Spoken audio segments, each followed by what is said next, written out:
Hi everyone, my name is Sander Mak and welcome to my course What's New in Java 10. I'm a fellow and software architect at Luminous in the Netherlands and author of the O'Reilly book Java 9 Modularity. You may be thinking, Java 10 already? That's so soon. Didn't we get Java 9 only 6 months before this Java 10 release? And you know what? You're right. Java is definitely going down a new path, starting with Java 10. In this course, you'll learn what the accelerated release schedule of Java is all about and what it means for you. Besides being the turning point in the release schedule, Java 10 also has new features in store. The most eye-catching feature is the introduction of local variable Type Inference. While the name of the feature may seem a bit daunting, you'll learn that it helps you reduce boilerplate in your code to make it more readable.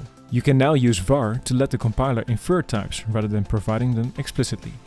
Other topics that we're going to cover are improvements to the G1 garbage collector, application class data sharing, a previously commercial feature that is now available through OpenJDK as well, and we're going to see how JDK 10 has improved Docker container awareness. Through this course, you'll get an overview of all the important changes that are part of Java 10. This course assumes you have experience writing applications using earlier versions of Java. After finishing this course, you should feel comfortable using Java 10 in your day-to-day Java development work. I hope you'll join me on this journey to get up to speed with the latest and greatest developments in Java 10, with the What's New in Java 10 course, here at Pluralsight.